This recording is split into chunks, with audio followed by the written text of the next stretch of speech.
Hello friends, we were discussing about career options in tool engineering or tool and die making. In my earlier video, we discussed about what are the major core things you would be studying. If we can recollect them, one will be the tool design, the second one will be plastic mold design, third one will be the jigs and fixture design. So out of this, we will go and check each of them in detail. In each of them, we can separate them as a tool and die maker, or you can separate them as a tool designer, or you can be a mold maker, a press tool maker. So that we will separate and see what are all roles and skills required for that particular role. So today we will discuss about mold design. So mold design and creative field. Mold design has a vast application, like it is there in automotive, it's there in aerospace. You take it is there in medical industry. You take any industry, you have a plastic.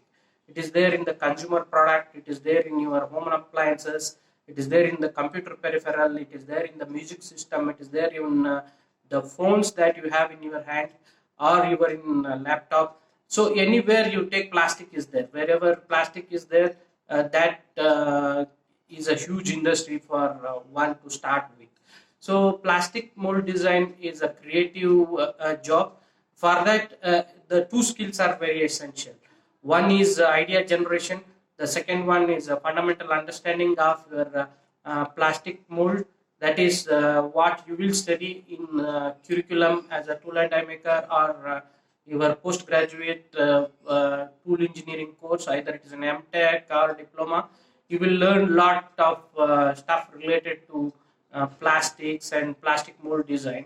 There are different elements of plastic mold that also you will be studying there. So the skills that I was talking about is, one is the idea generation. Any design area is a creative field. For the creative field, important thing is come up with the idea, come up with a solution for the given problem. That's the best thing. That cost-effective solution that you come up with is the key skill that one need to have in the field of design.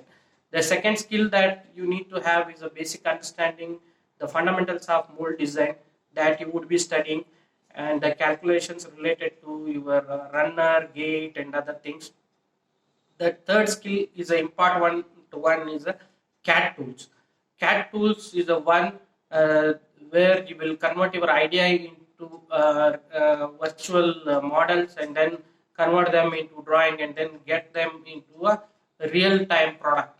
So CAD tools like NX, CATIA, or any ProE, any CAD tool, you should have a good skill on that. There are specialized wizard in the NX mold design.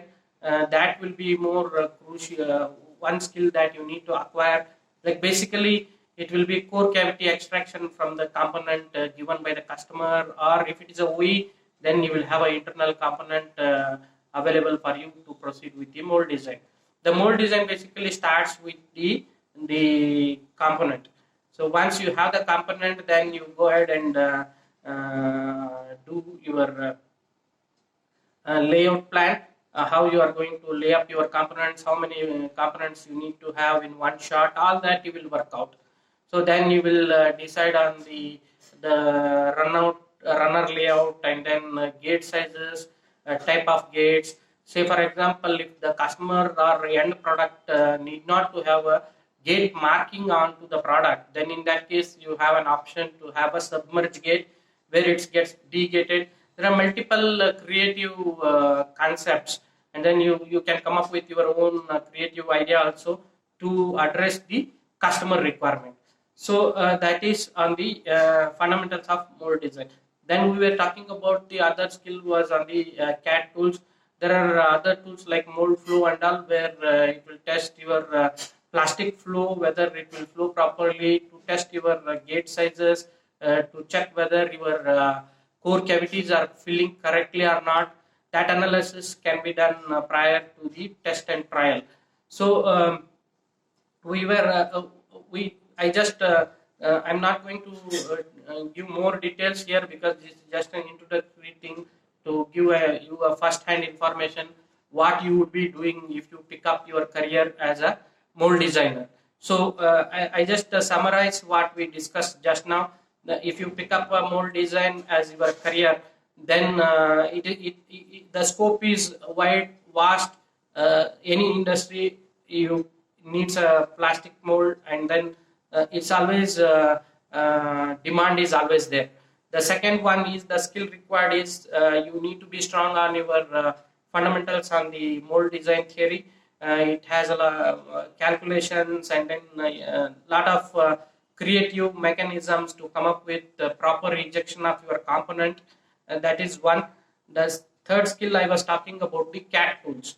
The CAD tools is another crucial thing that where you will convert your thoughts into the design, ideas into design, and then convert them into drawing, and then goes into manufacturing. So these were the three things. I'll quickly give you how really mold design works. The mold design has starts with a component, then there will be set of requirements. Then you will have the material type given for you. Based on that, you will come up with the core cavity separation. Like you will decide the parting lines, and then come up with the runner and gate layouts, the gate design, and all that. Then based on that, you will design your core cavities. Once core cavities are ready, that is a core, the heart of your mold design. Rest all is a mold base. Standard mold base will be available.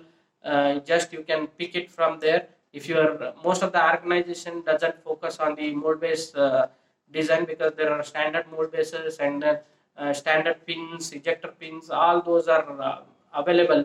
So many of the tool rooms just focus on the core mold design.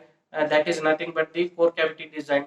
If the mold is component is very complex with ribs and all, then there are multiple design methods are available. Like you will be coming up with inserts, you will be coming up with lifters, side cores.